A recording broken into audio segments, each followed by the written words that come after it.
এভাবেই যন্ত্র দিয়ে বানিয়ে ফেলা হচ্ছে আস্ত বাড়ি। কাজে লাগবে না বিশাল কোনো জনবল কিংবা কোনো মিস্ত্রি।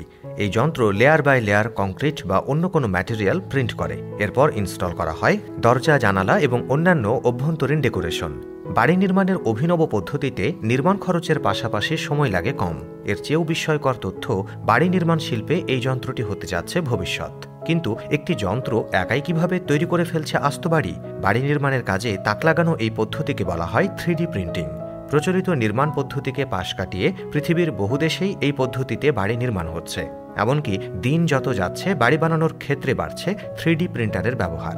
যদিও আগে পরীক্ষামূলকভাবে দুই একটা বাড়ি বিচ্ছিন্নভাবে 3D প্রিন্ট করে তৈরি করা হতো, তবে অবাক করার মতো বিষয় হচ্ছে এখন একটা আস্ত আবাসিক এলাকার বাড়ি প্রিন্ট করে ফেলা সম্ভব।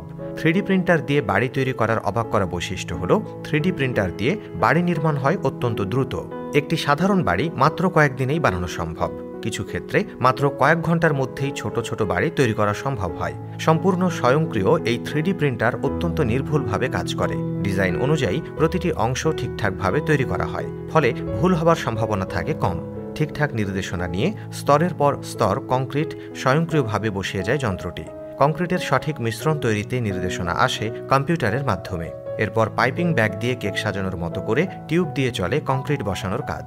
তা এতটাই সূক্ষ্ম যে গ্যাস, পানি, বিদ্যুৎ আর বর্জ্য নিষ্কাশনের জন্য জায়গা রেখে বসছে কংক্রিট। ন্যূনতম লোকবলের তুলনায় দারুণ দ্রুততায় এগোয় এই কাজ। 3D প্রিন্টের বাড়ি তৈরির জন্য প্রথমেই ডিজিটাল ডিজাইন তৈরি করে তা থেকে সরাসরি বাড়ি প্রিন্ট করা হয়। এই ডিজিটাল ডিজাইন নিয়ে 3D প্রিন্টারকে নির্দেশনা দেয় কিভাবে বাড়িটি তৈরি হবে। কাগজ প্রিন্টিংয়ের জন্য প্রিন্টারে যেমন আগে থেকে কালি ভরা থাকে, তেমনি বাড়ি তৈরির ক্ষেত্রে 3D প্রিন্টারে কালির বদলে ব্যবহার করা হয় কংক্রিটের মিশ্রণ। বড় বড় যন্ত্রপাতির সঙ্গে যুক্ত বিশেষায়িত নজল থেকে স্তরে স্তরে কংক্রিট সাজিয়ে কাঠামোগুলো গঠন করা হয়।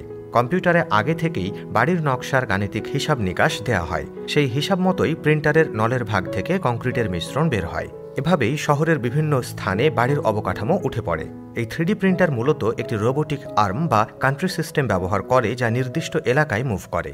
এই 3D প্রিন্টিংয়ে কংক্রিট, প্লাস্টার, মেটাল এবং অন্যান্য ম্যাটেরিয়াল ব্যবহার করা যেতে পারে। তবে কংক্রিটের ক্ষেত্রে বিশেষ ধরনের কংক্রিট ব্যবহার করা হয়, যা দ্রুত শুকিয়ে যায় এবং প্রিন্টিংয়ের সময় মজবুত থাকে। পুরোপুরি প্রিন্টিং শেষে বাড়ির ফিনিশিংয়ের কাজ, যেমন দরজা, জানলা এবং অন্যান্য অভ্যন্তরীণ ডেকোরেশন ইনস্টল করা হয়। আর নির্মাণের পর বাড়িতে যে স্থায়িত্ব, সুরক্ষা ও অন্যান্য গুণগত মান সেটা পরীক্ষা করা হয়। সবশেষে কোনো ত্রুটি থাকলে তা সংশোধনের পর বাড়িটি বসবাসের জন্য প্রস্তুত করা হয়। ধারণা করা হচ্ছে 3D প্রিন্টিং পদ্ধতির মাধ্যমে নির্মাণ করা বাড়িগুলো সাধারণত কম খরচে এবং কম সময়ে নির্মাণ করা যাবে, যা ভবিষ্যতে নির্মাণ শিল্পে একটি বড় বিপ্লব ঘটাতে পারে। ভিডিওটি ভালো লাগলে অবশ্যই কমেন্ট করে জানাতে ভুলবেন না। পরবর্তী ভিডিও পেতে আমাদের পেজটি ফলো করুন। ধন্যবাদ।